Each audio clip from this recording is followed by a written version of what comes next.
what I'm saying here is we have been discussing algebra, arithmetic, numbers and things like that, but I wanted you to appreciate a rather less known fact. The concept of infinity can be felt everywhere in this often neglected area of mathematics we call geometry. And now geometry is all encompassing. We'll talk about that a little bit more. But if we look at the school curriculum, then it seems that geometry gets some kind of a, secondary treatment or cursory sort of treatment. Whereas the fact is that geometry is really all encompassing. We don't go into relativity or physics here, but I just cannot stop telling you that the first proof of Einstein's, or not proof, but evidence that Einstein's theory of relativity was found by the 1919 total solar eclipse. And that is when people understood that space is more like a trampoline, where these huge objects try to create depressions in the space. And that is when we understood that there is not one kind of geometry that we have been used to, but there are different kinds of geometries. So geometry is not just mathematical. It is, it has to do with the physical space that we live in. And, as an added benefit, geometry is often enjoyable and of course challenging, but very, very useful as well. One can happily spend a lot of time just doing geometric constructions. If you have done these kind of things, like for example, if you have come up with how to construct, let's say, a regular pentagon, then you know the joy that you get when you finally get the construction right with the help of just a compass and a ruler. Sometimes just using a pair of compasses. It's really very beautiful. Um, some great books have been written about geometry, and perhaps the most well-known book on mathematics is written by whom? Who is this man?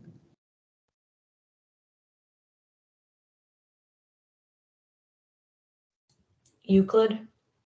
That's right. So we know that Euclid's Elements is it's just a playful exploration, but not just playful.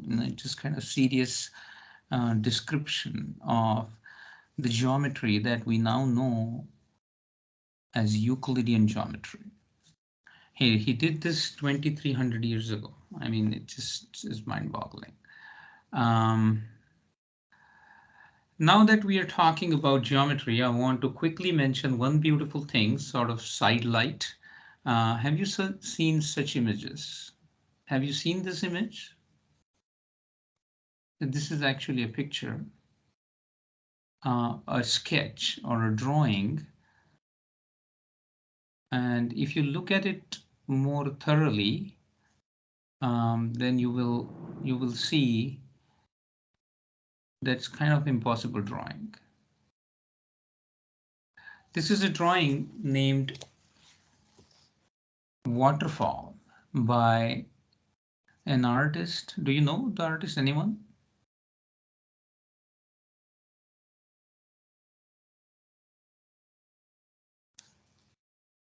Yeah, the name of this artist is Moritz Escher, Escher.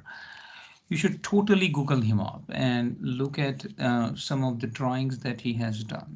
And it's not just sketches, but tessellations, lithographs. It just is, I mean, you can look at the detail in these drawings And some of the geometers, people who love geometry and are experts at that have worked with this artist in order to bring out the inner beauty of geometry. So yeah, just a sidelight. In the current context, however, the context of calculus, what we are doing right now, I'm going to give you two examples. Again, like I said before, that, the motivating examples, some kind of historic anecdotes is what I'm going to give you and kind of, make this time even more enjoyable. So what I'm going to do is I'm going to give you two examples from geometry. And maybe it will set the stage for what we're going to discuss later. It will help you appreciate how deeply geometry is connected with other parts of math. So here is the first example. What you see here, of course, is a straight line in a plane. Maybe we can zoom it a little bit. Is this bigger now? Right. So you can see that. And then there is a circle, as you can see. And what I'm going to do is I'm going to argue that the number of points on the circle is more than the number of points on the line.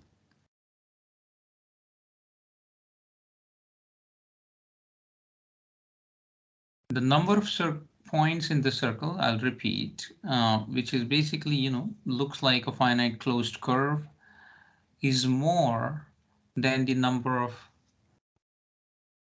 points that the line is made up of. Line is, of course, infinite in both the directions.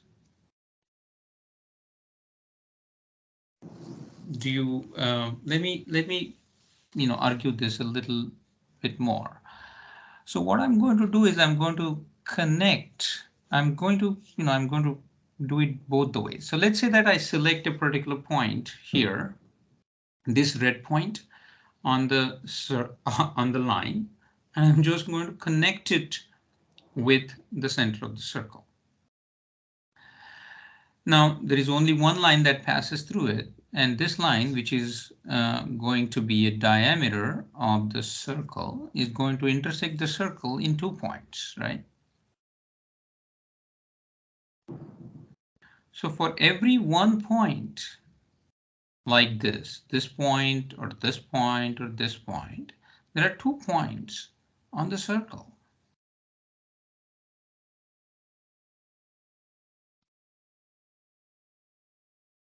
Alternatively, if I choose any diameter of this circle, then it will always pass through a unique point, which is where it will intersect this line.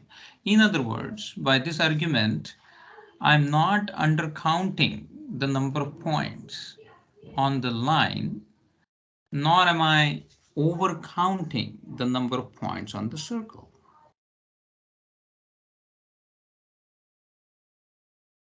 But you can clearly see that for every point on this line, there are 2 points on the circle. And then there are 2 very important points on this particular circle, the points A and B, which are green dots that you can see. There is no representation of A and B on the line because obviously AB is parallel to the line. So have I convinced you that there are more points on the circle?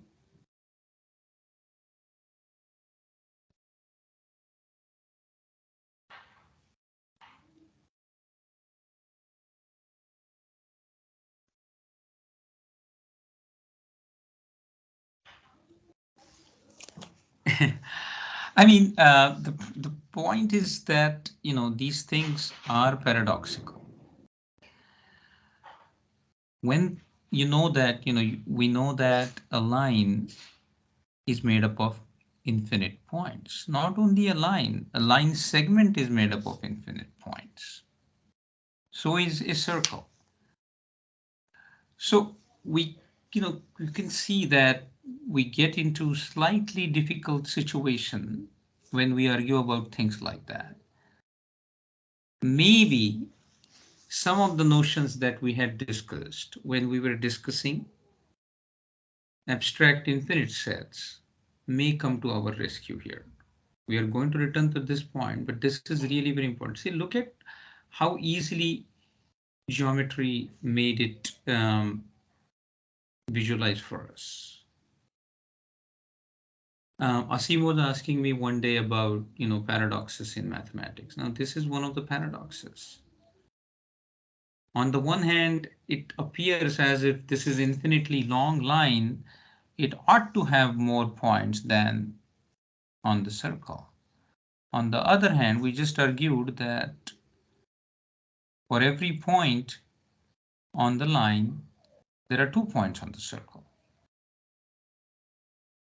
which means that circle has more. So, this is paradox. I think this is one example that I wanted to give you so that, when these kind of examples stay at the back of your mind, maybe sometime later you will recall them, or you will have some startling insight about it. So that was the purpose of this. And the second example from the geometry is here. Imagine that I have got a line segment AB of a fixed length. And what I'm going to do is I am going to trisect this segment, right? And then I'm going to choose the middle third, which basically in this diagram starts with A1, right?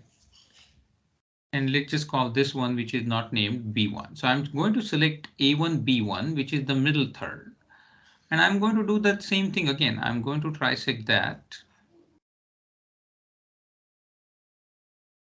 And I'm going to look at the point A2. So you can see that A1, A2, A3, and so on are the left endpoints of the middle third of the successive trisections. Is that right? Is that clear?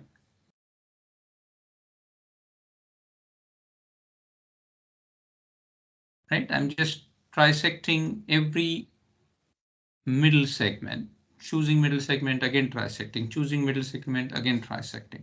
So what do you think? Which point will the left endpoint of the middle third approach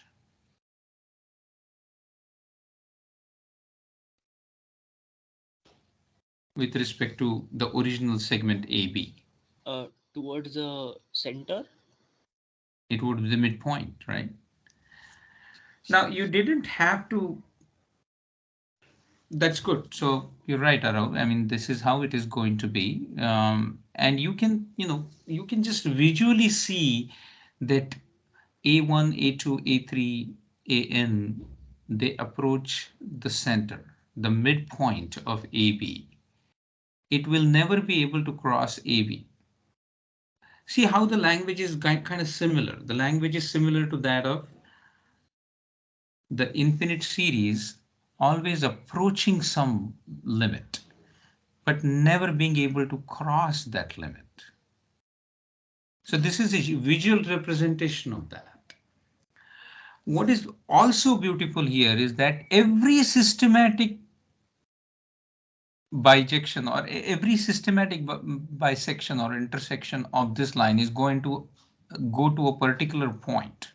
For example, if you made 5 parts and then you chose the second part from the left, did the same thing with it again, then you will find that it will approach a particular point on the line.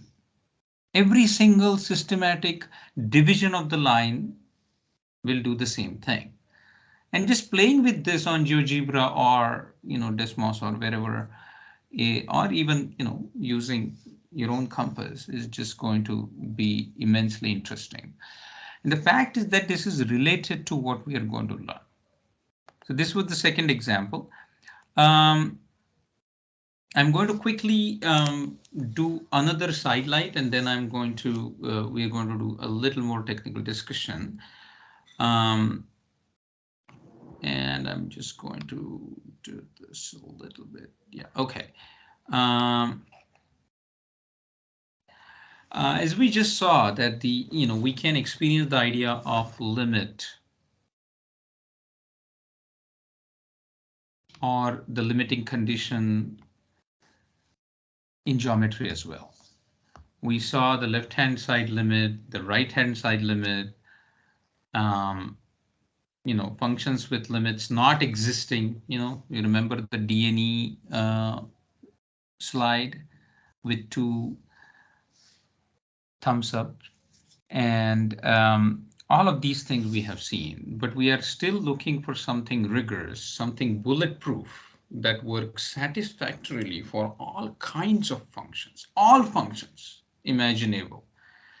This is a huge thing, right? I mean, doing something which encompasses all kinds of functions. This was the problem that we were trying to solve.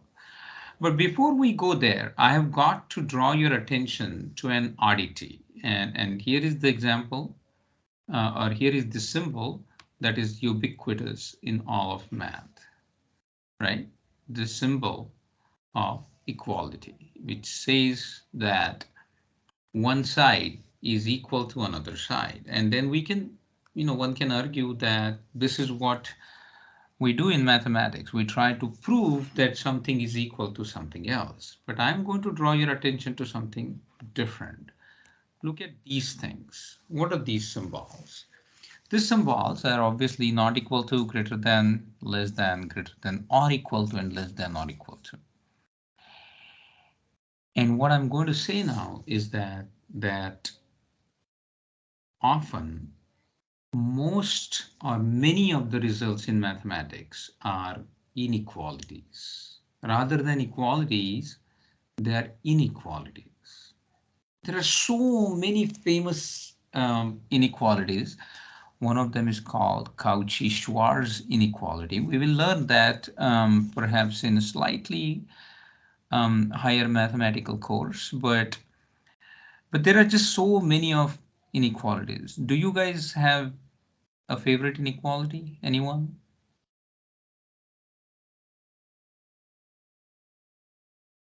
The AMGM inequality. I know, I thought that Shashwat would say something like this. You're right. So AMGM, what is it? Can you tell me more about it? It's basically stating that the arithmetic mean uh of like a set of numbers is always going to be greater than the geometric mean of the set of numbers. Right. So for I think there is a subtle thing there. A and B are both positive, right? Or at least non-negative. Yeah. So if that is the case, then their arithmetic mean is always greater than their geometric mean. This is a pretty famous inequality. And I'm just going to go quickly over the two axioms of inequalities, which I think you guys should be familiar with. And here is the first axiom. Yeah, Shashwat, go ahead. I was able to prove the AMGM inequality for like a plus b over 2 is greater than root AB. Right. Very good. Yeah, I mean, that is a very, striking example of an equality. Uh, are you asking whether we will be able to prove that, or you have proven it? No, I have proven it. Good. Yeah. So I think, you should always, that's a good thing that you have done. You should never take anything in mathematics on faith. You should always try to prove every theorem that you come across. This is again another sidelight. There will be some theorems which are difficult for you to prove. There is a famous teacher of mathematics. His name is R.L. Moore. His method is very easy. I mean, very advisable for all of us. He was a great mathematician and a great mathematics teacher. What he said was when he was learning mathematics, he would, let's say that there is a very difficult problem or a theorem that comes along and you're not able to prove it. Then he would look at the first line of the solution and then cover the rest of the solution and then see if it comes to him.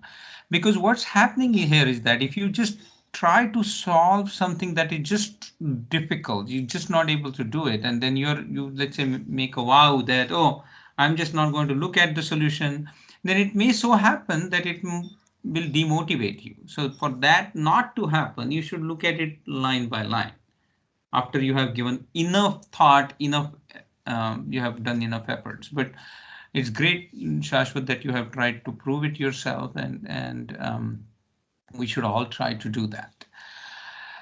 Yeah, so this is the first axiom of inequality, that for any real number, it's either less than 0, equal to 0, or greater than 0. That's it. It's very simple, very self-evident, right? It's an axiom. The set of all positive numbers is sometimes denoted with an uppercase P. So what this means is that every number A is either 0 or it is a member of the set of all positive number, or the negative of that number is the member of all positive numbers. It is all the same way, different ways of saying the same thing. Is that clear? Right, pretty self-evident. The second axiom is actually very important and very interesting. Read it carefully. So if A and B are two real numbers belonging to the set of positive numbers, positive real numbers, then the sum of those two numbers also belongs to P, and the product of those two also belongs to P. Do you know what this is called? It's known by something. Do you know the set of positive numbers? What is it called? Because of this particular property.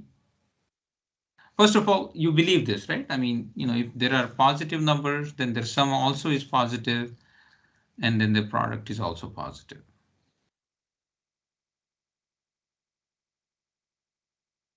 Right? This is something called as, something about the operation of positive, addition and multiplication. What we say is that the set of positive real numbers is closed under addition and multiplication. That's the technical way of saying that. What it means is that if you pick any two members of the set of positive numbers, positive real numbers, added them up, then you will find that the addition is also part of the or member of the same set. Using just these two axioms, we are able to prove several inequalities. And here is an example for you.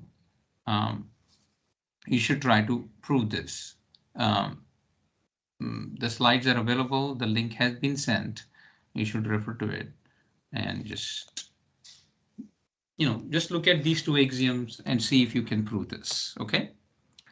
And it goes without saying that the square of every real number is positive. It belongs to the set of positive numbers, positive real numbers, sometimes denoted by P. Okay. All right, so this was it. This inequalities is important. The reason we are introducing inequalities in the study of calculus at this point, it has got two purposes. One is proving inequalities, by themselves is really, really very interesting. You should give it a try.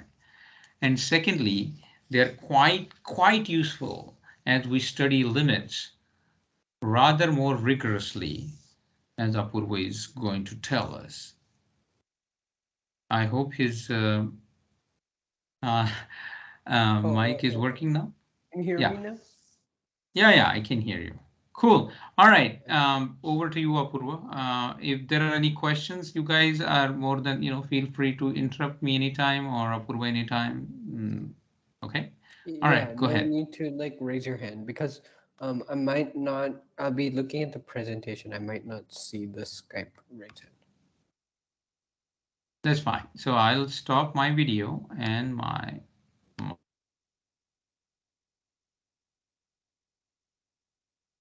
Okay. Can everybody see this? My slide. yes. Yes. Okay. Okay. Great. Mm, Now, remember last time we said that this function, right, was discontinuous at x equal to 2. This function is x squared minus 4 by x minus 2. We saw that previously. Yeah. So, can anybody say why this function is discontinuous?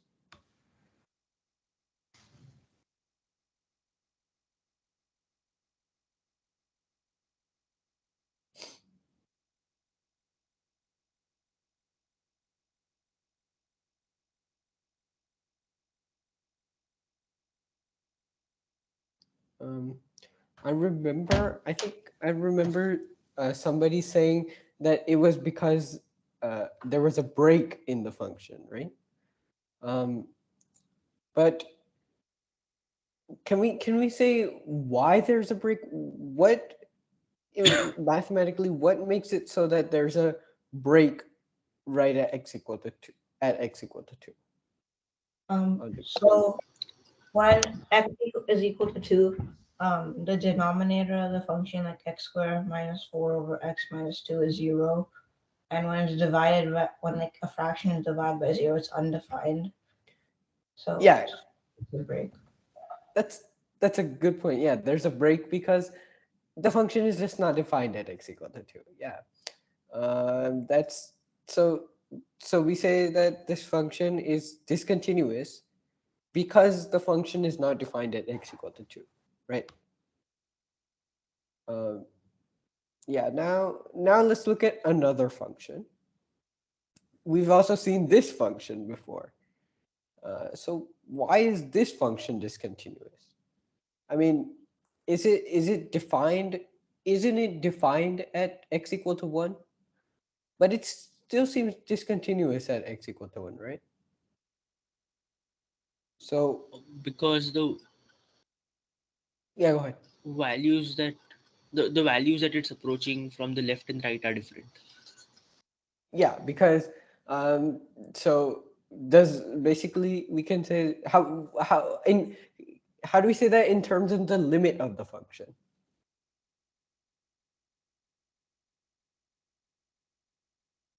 The limit of the function is what? 1, I think. The limit of the function is 1. Yeah. Are you sure? Okay. What value does this function approach as x approaches 1?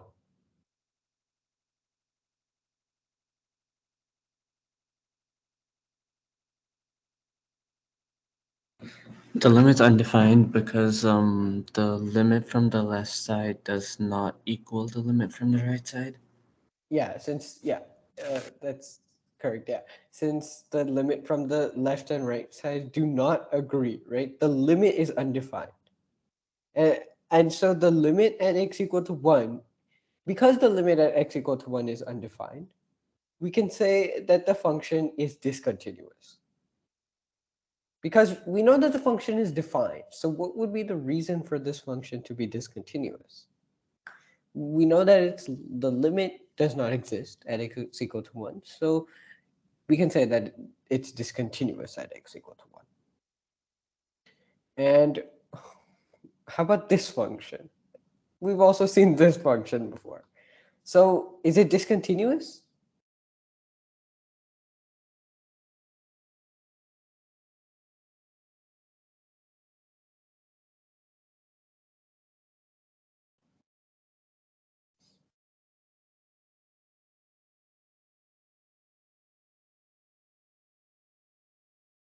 Now, remember the closed and open circle conventions, and think like, is this function continuous or discontinuous? And it's discontinuous. Why?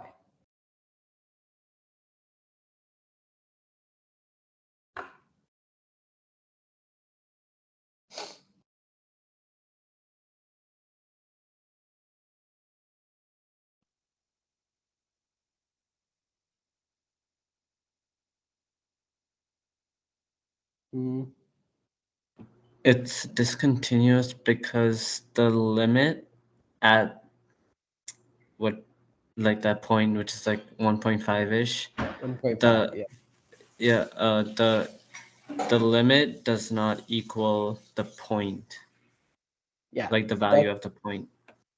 yeah, that's exactly what I was looking for. The function is discontinuous because it takes a little jump there. It is getting closer and closer and closer and closer to the value of the closed dot, which is 2.25. The function is x squared, so that it's getting closer and closer and closer to 2.25, and then it just jumps to 4, and so it's another break there, right? So that's technically a break. So and that's exactly correct, since the this function is slightly different than the last two we saw. The function is defined at x equal to 1.5. The function's limit exists at 1.5, x equal to 1.5. But the function is discontinuous because the value of the function at x equal to 1.5 is different than its limit at x equal to 1.5. And then, well, this brings us to the requirements. What are the requirements for continuity at a point? Basically, suppose we have a function f of x and we want to figure out if it's continuous at x equal to a. For some a, it doesn't matter. Based on the functions that we saw before, can we tell what the requirements will be for continuity?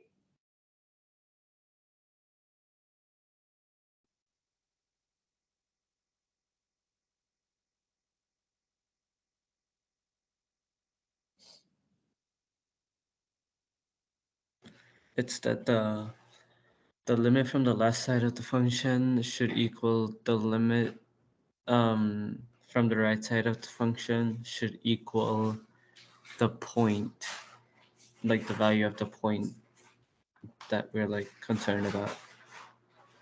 Yeah. So, and for that, the point has to be defined.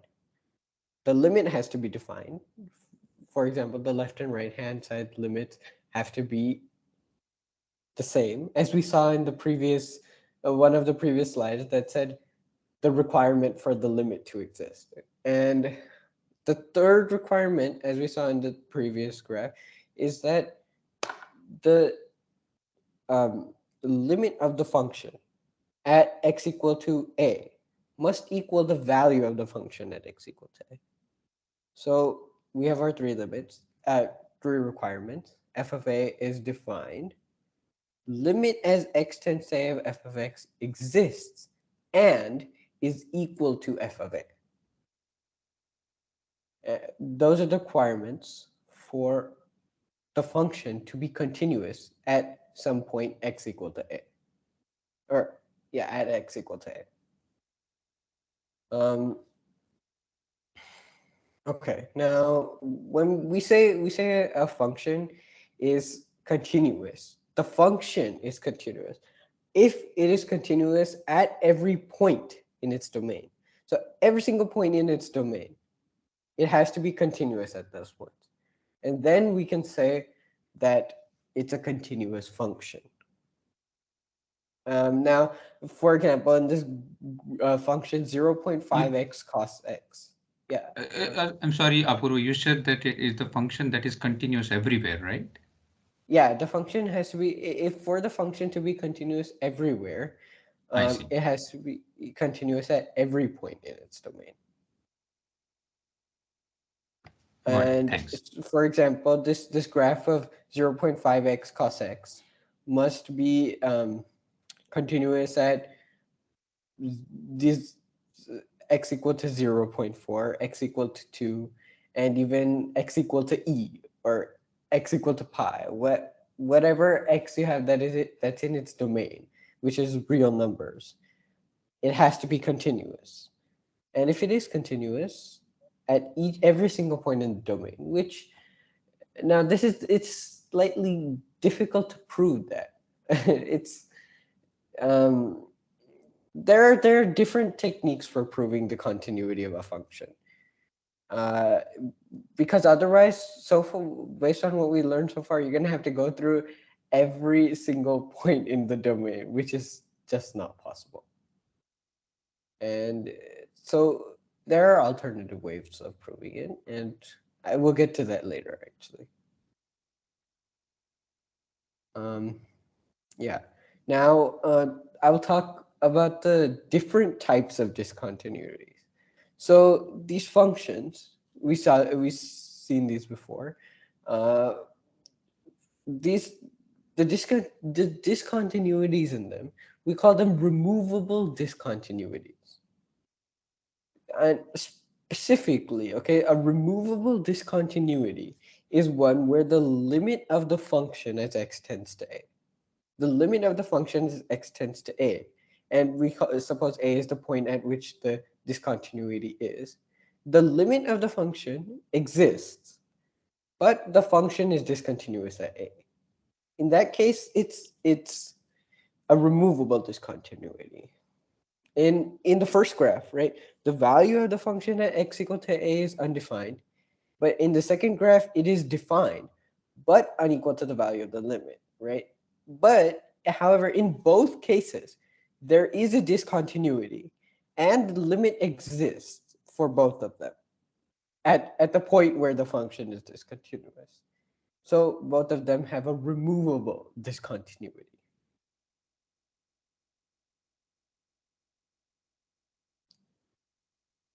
All right. This is just some terminology. It's not very conceptual, just something you don't need to remember this. As long as you understand the concept of continuity, then this is just something you might want to keep in mind. But it's just technical, really.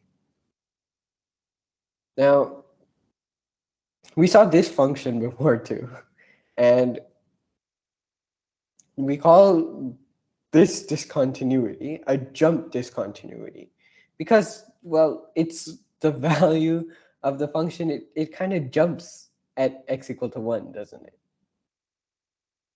Yeah. And so now the definition. So we define a jump discontinuity as one where the limit of the function as x tends to a does not exist, but it does not exist specifically because the one-sided limits do not match. So we know that there are multiple ways for a limit to not exist, and one of them is because the one-sided limits exist but do not match. So in this case, both one-sided limits exist, but they do not match. And when there's a discontinuity in that graph, then we call that a jump discontinuity. And see, since at the left side limit of the function at x equal to 1 is e, whereas the right side limit is 1. So since these are not the same, then the function has a jump discontinuity at x equal to 1. And so far we've gone over removable discontinuity, jump discontinuity, and the last one is essential discontinuity. Now, I think they usually teach this as, they call this an infinite discontinuity, but essential discontinuity is slightly different than infinite discontinuity. Infinite discontinuity is a type of essential discontinuity, but it's a infinite discontinuities are basically a subset of essential discontinuities. You could say that. But for example, these functions have vertical asymptotes, and so an an essential discontinuity is one where the limit of the function as x tends to a, again a is the point at which the discontinuity is, the limit does not exist specifically because one or both of the one-sided limits do not exist, including infinite limits. So now in this case, right, in both of these graphs, the one-sided limits are infinite limits, both of them. That is, they don't exist really. So both of these functions have essential discontinuities. But we could have another function that, for example, it would be sine 1 by x on the left, the um, for x less than 0, and um, 1 by x for x greater than 0. So both of these, so although the previous, I mean, these two graphs that you see right now, they they both are they both have infinite discontinuities, but this graph that I just described, sine 1 by x for x less than 0 and 1 by x for x greater than 0, that this one is, it's not an infinite discontinuity, because on the left hand side of x equal to 0, there it it's not, it that limit does not exist because, but not because it becomes infinity.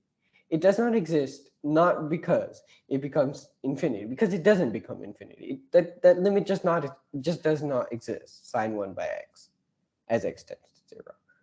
So we say that it's an essential discontinuity in the graph at x equal to 0, just because it does not exist, the one-sided limits.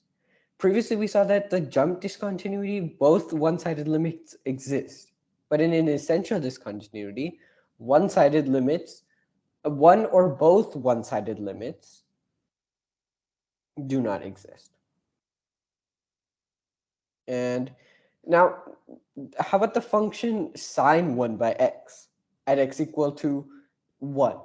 Is it discontinuous at x equal to 1?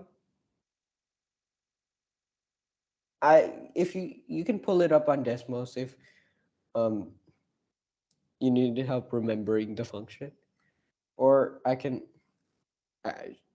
What do you think? Should I go back to that? Do you want me to go back to that slide with the sine 1 by x function? It might help. Okay. Yeah. Okay.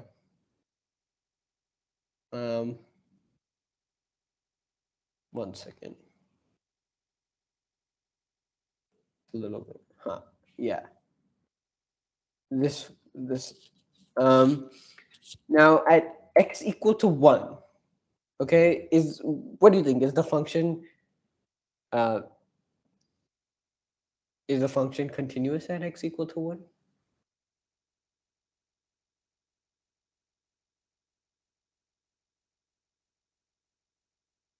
Yeah, because like there's an existing value for sine of 1. Yeah, sine of 1 has an existing value.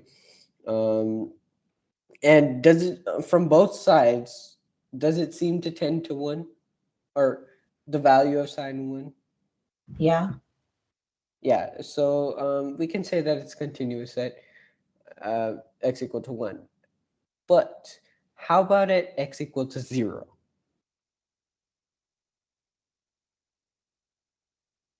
At x equal to 0, like the value of sine 1 by 0 does not exist.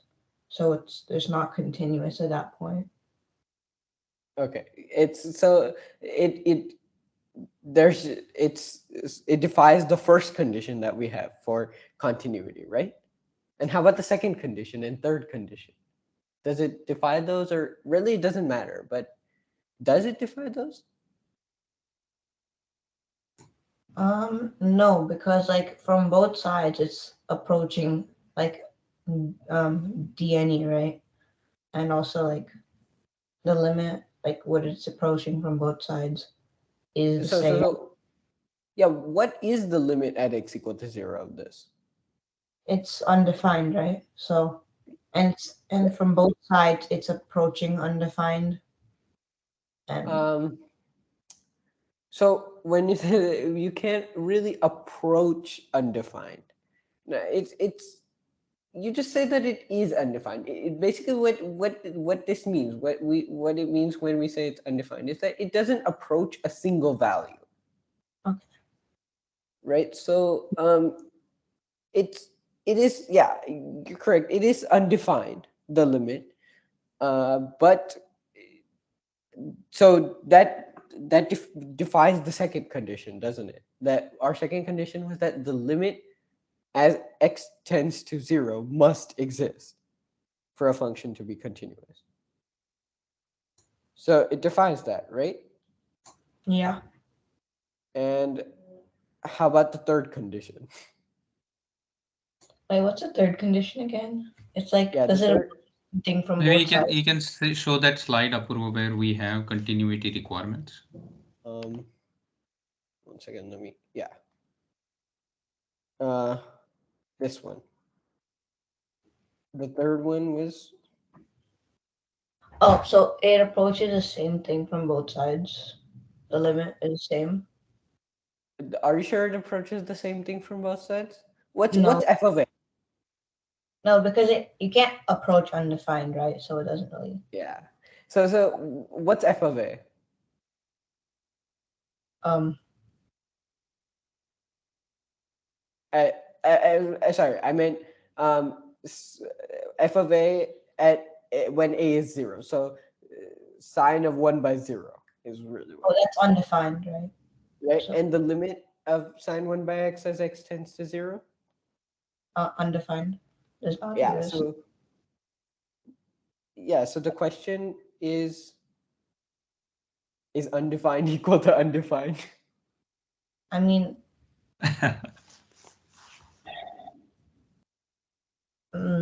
I guess. I Now, don't really. okay, this question depends on whether you're a mathematician or a programmer. So uh, we'll just say that I mean it may or may not satisfy the third condition, but the first two conditions are not satisfied. So we can say that the function is not continuous, right? By the way, that's a I really like that function sine 1/x. It's a really interesting function, and it's a it really makes you think. Yeah. So do we all get the uh sine 1/x thing? And so far, did we get everything? I mean, like uh limits, continuity, discontinuities, everything. Because I'm going on to a, a new topic, and I just want to make sure everybody has gotten it.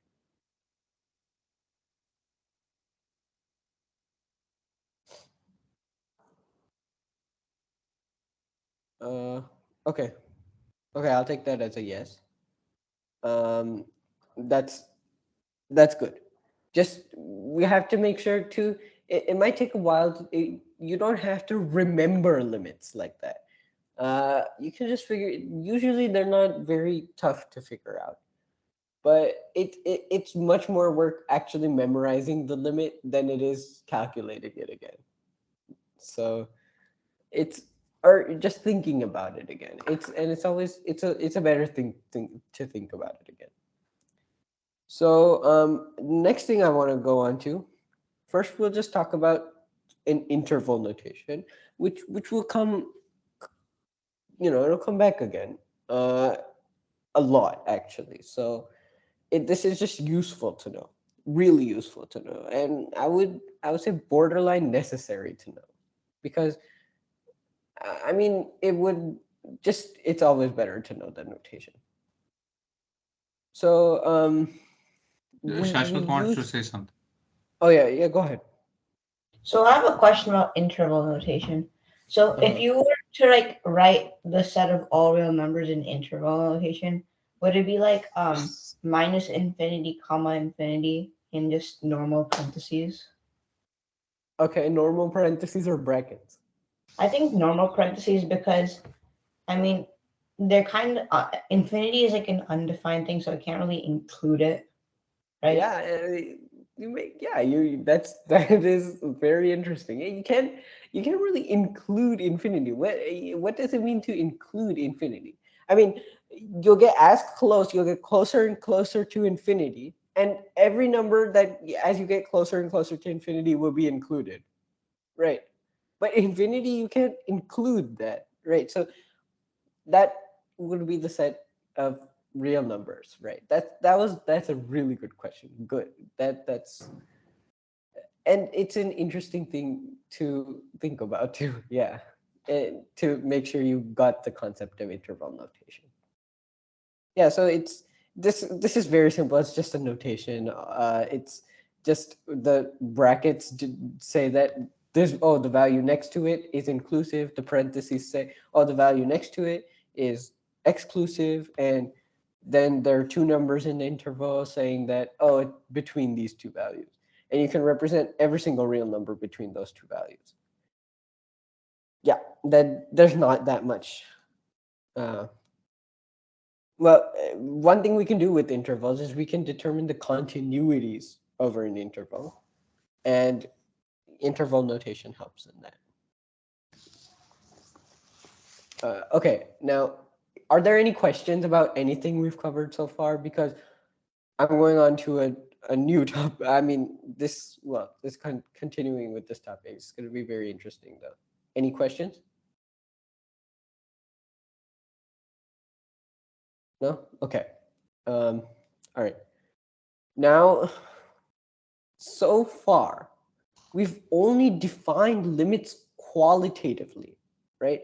We look at the value the graph seems to approach. And I say seems to because we have no idea of knowing whether the function really approaches that value, or whether if we zoom in a lot, it looks like it approaches a different value. So for example, the graph on the right is a zoomed in version of the graph on the left. Now, they seem to approach different values at x equal to 2 based on and now actually, you know what, let me just show you this in Desmos. Uh, it'll help you get a better understanding of what I mean. Okay, so one second, let me just switch my screen to Desmos. Okay, everybody can see Desmos now. Yeah. Yes. Okay, great. Now this looks like a pretty common, right? It's just y equal to x for x less than 2. That's what it seems like. So what value does it seem to approach as x approaches 2?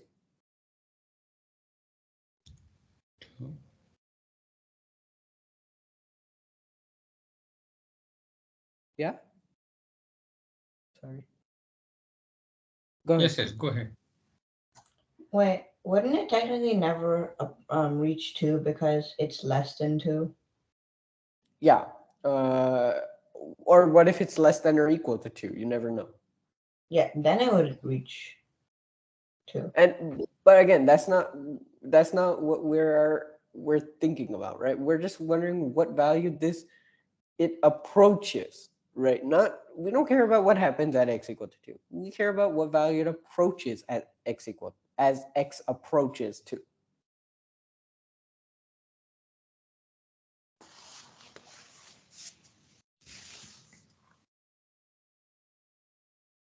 What value does it seem to approach? 2? Yeah, so this is a very y equal to x. It seems to approach 2. But now let me just let me just zoom in on this. Okay.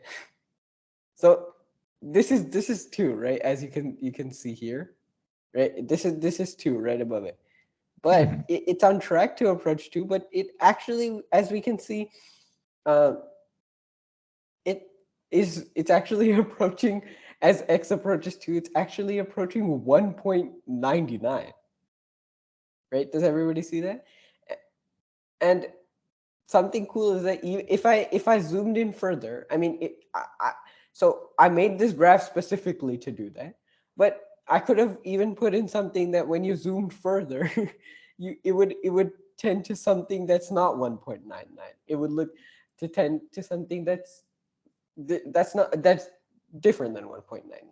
So what I'm trying to say is how we need to find out a way to differentiate this from this, right? When we zoom it in, how do we need to know for sure which value it approaches, or we need to make sure that this graph that you see right here, that it approaches 2 and not something like 1.99, right?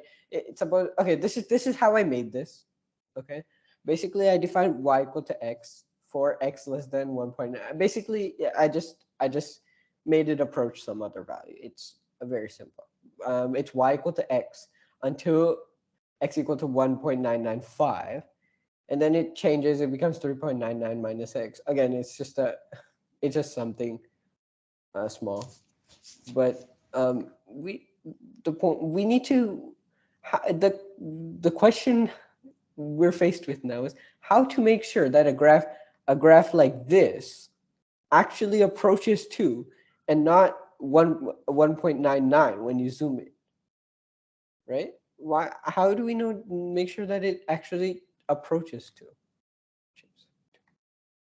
So because you can zoom into the graph infinitely, right? You understand what I mean? You can zoom into the graph infinitely, so you never know when it'll change. So um, we need some rigor to define that, and for that we use what we'll call the epsilon delta definition of a limit. This is now this okay. Let me just share my presentation again. Can you guys see it? Not yet. Okay, can you see it now? Yes. Okay, great. Um, yeah. So now let's go on to introducing the epsilon delta definition of a limit. And so the first step, as this is a pretty difficult topic. It's technically not a part of calculus, but it's a part of classical analysis. Now, it's a slightly difficult topic, so we'll start off by quantifying closeness. Okay, now we need to quantify how close two values are. Now, um, well, this is so for if we have the statement, okay, the absolute value of f of x minus L is less than epsilon. We can say that in English as the difference between f of x and L, right? It's less than the value epsilon.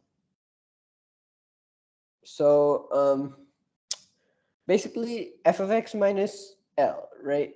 Either the absolute value of that just means that we know, as we learned from absolute value, we know that absolute value of f of x minus L is just the difference between f of x minus L. So we have to make sure that's less than, when we say that it's less than some, we're just saying in this statement that it's less than some value epsilon. And we can even go further and remove the absolute value to make this a proper inequality. Or either way, it's a proper inequality. I mean, we just don't. If we don't want the absolute value in there, we can just use the properties of inequalities to make that into this expression you see here, right?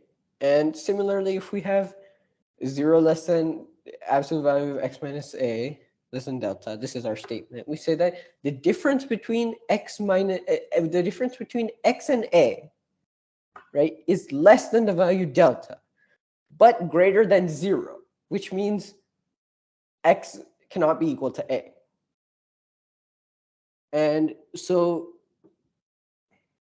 we say, and then again, we can remove the absolute value and say that a minus delta less than x less than a plus delta, and x is unequal to a. So, okay, now this I maybe I should I walk you through the removal of the absolute value, or does everybody know how to do that, or it might be a little confusing? That's why I can walk you through if you want. You think that would be a better idea? Yeah, I think we can do that. I mean, perhaps that's necessary. Okay. If not everyone is familiar with it, especially. Yeah, well, okay, I'll do that. But then, Apurva, I also want you to, take a quick look at the clock. Oh, okay. We're a little bit over time, but does anybody have like 25, 30 more minutes? Just 20 more minutes, just so I can leave you guys with the concept of an epsilon delta limit, and because it'll be something you'll need a while to think about. So I just want to make sure everybody has enough time for that. If not, I can end it here. I think people in the US it's broad daylight for them. I think it's a little too late for us here, but I'm fine with it. What about you guys, Asim, Arav? and Arav? Yeah, it's fine, no problem. It's fine. It's fine. Okay. Okay, great. So let me just share this. Everybody can see this this whiteboard thingy? Yeah. And can anybody see my pointer moving around on that? Yeah. Okay. Okay. Now our our first thing was absolute value of, oh my gosh, this is an F, by the way. F. Oh my gosh. Control C. Yeah. I'm doing this on a touchpad, so it's pretty annoying. F of x minus L, okay, is less than epsilon. That's what we have right now, right? Now, okay, we say that. So when we say absolute value of f of x minus L, there are two ways to get this absolute value of f of x minus L. Now, we don't know whether L is greater or f of x is greater, right? So to get this positive value, absolute value of f of x minus L, what are the two expressions that can evaluate to this positive value, or the two possible expressions? F of x minus L is less than E, or f of x minus L is greater than minus E. Yeah, wait, so, okay, f of x, gosh, f of x. But you could always use the post-it note and just write it down there. You want to write and show Oh, it to? yeah. Okay, thank you so much for that. Where is it? It's the one. No, yeah. Oh, yeah. You can use textbook. Okay, let me just clear this then. This is really weird. My bad. Okay, thank you so much for that. Okay, now can everybody see this? Maybe I should make the thing a little bigger. Just Yeah, okay, maybe. Yeah. okay, okay. So we have this f absolute value of f of x minus L is less than epsilon. Let me just I'm just gonna write it epsilon, okay? Because I don't have the You can just say Unicode. E perhaps. Okay, yeah, epsilon. Yeah, we can just say E. E is great. Now, in this case, E is not the mathematical constant E, but it's just some variable we'll call E. Okay, so Yeah, E for, yeah, E for epsilon. E for epsilon, yeah. So let's do another one. We can either say that you're saying this, right? F of x minus L is less than E, Yeah. right? Wait, why don't I write it as a double inequality though, instead of just writing it as a system? I would sorry, this is not a system. I'm uh No, it is right. yeah. Oh, what you're saying, okay, my bad, my bad. Yeah, what you're saying is correct. So my what I'm trying to do right now is take it from this system, right, of inequalities to a double inequality that I showed in the. Do you remember in the presentation? I showed Oh. it as a double inequality. Yeah, so I'm just trying to go from this the right side of the table that we saw to the. So I'm just trying to go from f of x minus L less than E to the other side of the table. So we can either do f of x minus L is less than E, or we can do L minus f of x is less than E. Does everybody get that? Just make sure everybody got it. Yeah. Okay. Right.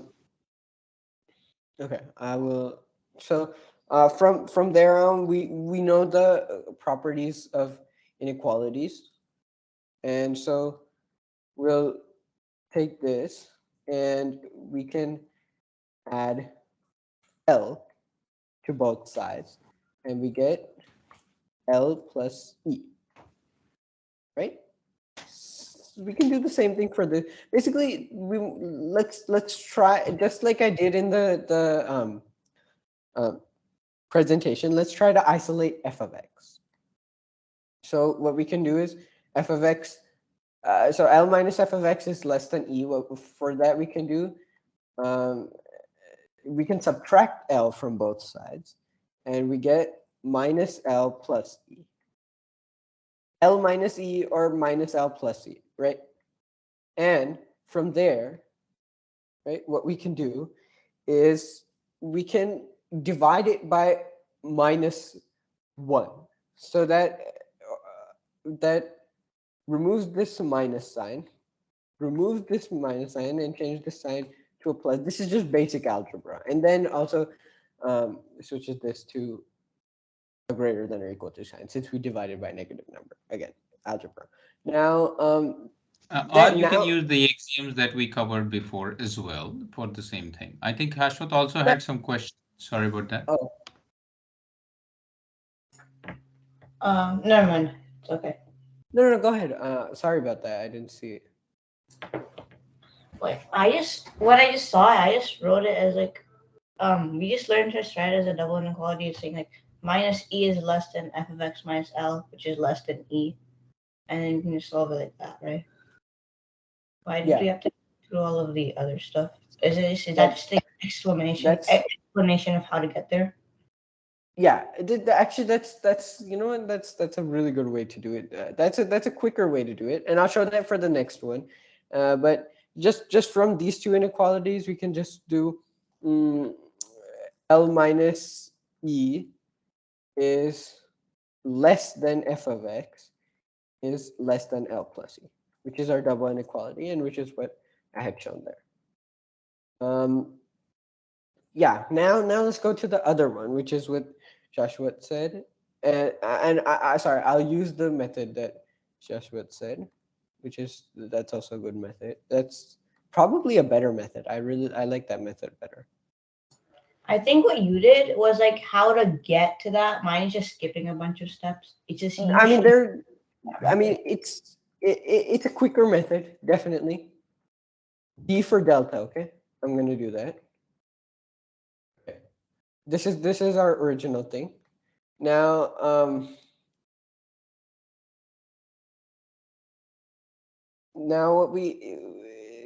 yeah. So it's just a different way to do it. I wouldn't say it's skipping a bunch of stuff necessarily, but now it's so we put it's to remove the absolute value, we can either split it into two statements like we did previously, or we can say minus d, okay, is less than x minus a is less than d.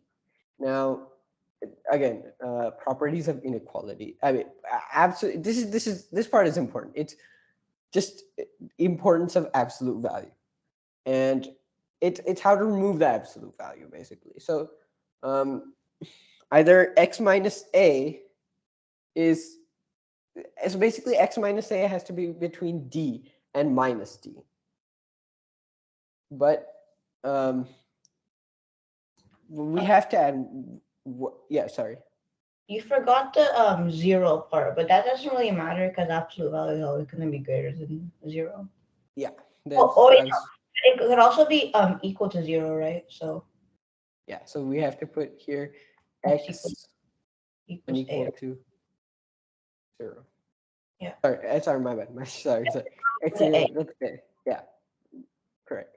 And that's absolutely correct. And then we can do it again. This is just quicker. We can just then we add a to both sides, all of the parts of the inequality. So we get a minus d, so less than x, less than a plus d. And again, we have to keep this here too. We just have to make sure x is not equal to a. That's so basically we converted this into a double inequality. So we basically remove the absolute value, which makes it easier, makes it much easier. And Question. yeah, So isn't like a double inequality technically like a system, but like it's an intersection of both the answers that you get from statements? yeah, that's true. That's a good point actually. Just you can there are two ways. I think there are just two ways to write it. Either you can write it as a system or you can write it as double inequality. Just two representations. It for me personally, it's easier to write it as a double inequality. Yeah, because it's only like really just one equation you have to solve instead of two different ones. Yeah. And like in a system you have to find the intersection, and that's much more work. Yeah, there are just a few things you need to know for, I mean, specifically for absolute value in this case. Otherwise, it's pretty much the same. But yeah. Okay, I'm just gonna go back to my presentation. Okay. Did everybody understand this? Everybody see the presentation? Yeah. Yeah. Okay. Great. I'm gonna go on to the next thing. So now on the screen, I have the formal definition of epsilon delta definition of limits. This is the formal, how you say it formally. Now, just take a minute to try and understand it, and I'll just go over it in more depth.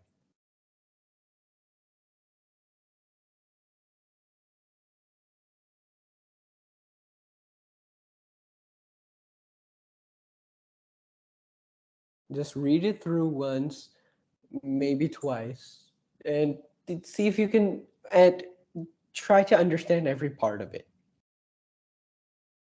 It is a little difficult to understand at the beginning, but we can make it easier. Yeah.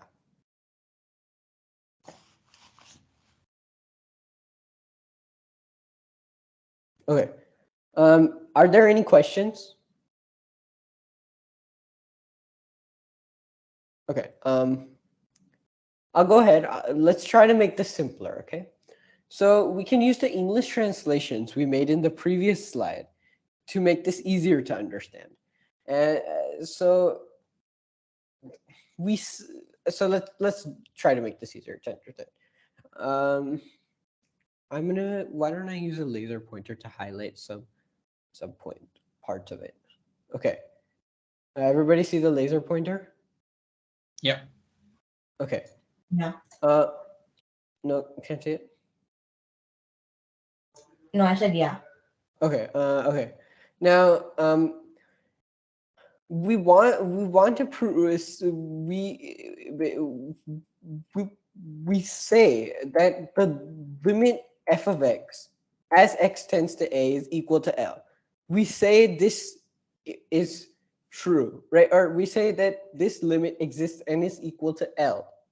Okay, if for every epsilon greater than 0, we can translate that to for a positive value for every positive distance epsilon from L, there exists a delta greater than 0. We can translate that into there is a positive distance delta from A.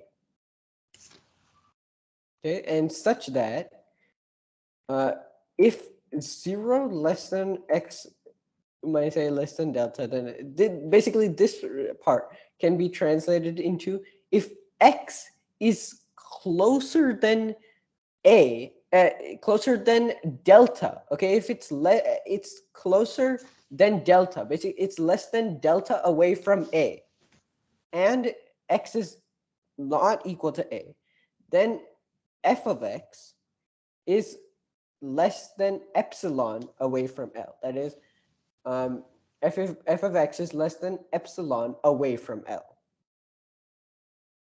Now, can anybody put all of this together in words? Or I can do that.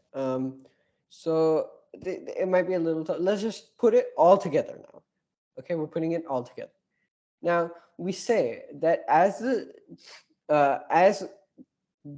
we say that the limit as x tends to a exists and is equal to L if for every positive distance epsilon from L, there is a positive distance delta from A, such that if x is closer than delta to A but unequal to A, then f of x is closer than epsilon to L.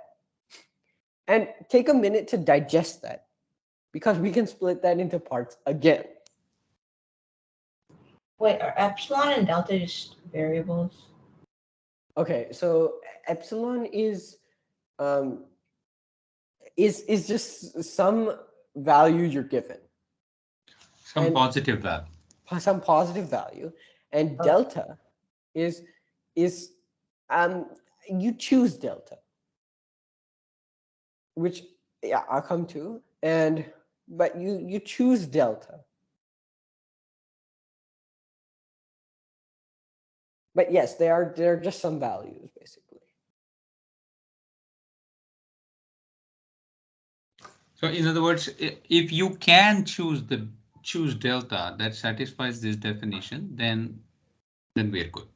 Then we can say if you can choose a delta that satisfies this, then you can say that the limit exists.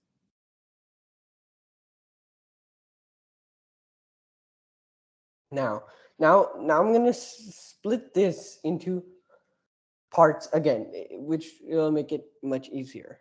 Okay, so first and foremost, okay, we are trying to show that the limit as x tends to a exists and is L. Okay, we're trying to say this. Okay, that's what we're trying to say. Okay, now we define two positive values. Okay, epsilon. Okay, which is defined. Okay, we're just given an epsilon. Okay, and delta right? Which we choose. We choose delta, such so that this next statement is true. Okay, and what is this next statement? If x is, so we can just say that is, if x is between a plus delta and a minus delta, but not equal to a, then sorry. So let me start over. If x is between a plus delta and a minus delta, okay, and x is not equal to a, and f of x is between L plus epsilon and L minus epsilon, then we can say the limit exists.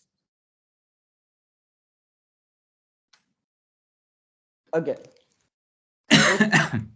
if x is closer than, so suppose x is between a plus delta and a minus delta, and if f of x is, now we suppose we choose delta. Okay, we choose delta, and suppose x is between a plus delta and a minus delta, but not equal to a. Okay, if x is between those, then and if f of x is between L plus epsilon and L minus epsilon, okay, if both of those are true, then we say that the limit exists. Yeah, so I think the point really is that we are given epsilon, and for that epsilon, our job is to choose a delta that satisfies this condition. If we are able to do that, then we can say that the limit of f of x exists at x equal to a and is equal to L. Yeah. Now, yeah, just one last thing. The x not equal to a is very important there, because it's a limit. We're trying to prove a limit. We don't care what happens when x is equal to a. We just want to define what happens as x tends to a, right? And so I'll I'll leave you with that. And so as I leave you with that, once you have understood this, I'm uploading the recording in an hour. Okay, the recording of this session will be uploaded in an hour or so. Please go through that recording again and try to understand this epsilon delta definition of limits. Okay, please try. This is a difficult topic, and it's not easy to understand. So it'll take. You may think you understand it, but it'll take a. There will be some doubts. This is what happened to me when I first learned it. I had some doubts. Some things just didn't seem clear, and so it took a lot of rereading and discussions with other people also to make this clear to me. So it will be, you guys should go through the recording again and make a few times, right? And make sure you understand this concept of epsilon delta definition of limits. Now, once you do that, I want you to think about something else. I want you to think about why that can be used to say that a limit exists. Basically, I want you to think, okay, well, we said all this stuff about x being closer than delta to a, and f of x being closer than epsilon to L. But how does that say that f of x tends to L as x tends to a? Basically, I want you to connect this epsilon delta. I want you to say why this definition of a limit actually proves the limit. Why this condition that we said before, why does it actually help prove a limit? And so I just, once you figured those two things out, congratulations. You've defined the epsilon delta limit definition on your own. I mean, just as if you were in the 1800s and figuring this stuff out on your own. Really, it's, once you figure why it's like that, once you figure that out, then it's just as if you've just as if you invented it, really. So just remember two things. Understand why this epsilon, understand epsilon delta. And that's already a lot. If you can do that, that will be that's awesome. And just any questions you have, ask them on the group. I can help. Any people, other people who've learned calculus can also help. Ashwin, I think, so he can also help. Um, so any questions you have, just ask them on the group. Please try to understand that it's already really good if you do. And if you do, start thinking about why that is used to, um, why that can be used to prove a limit. And so yeah, that's what I'm going to leave you with. Just some interesting. Sounds good. I think we really had a nice formalizing on the cake. Yeah, I think we should all go through the recording whenever that becomes available, hopefully soon. Yeah, I'll do it as soon as possible. Cool. Sounds good. I think if there are no questions, I know it's 10:05 for India folks, and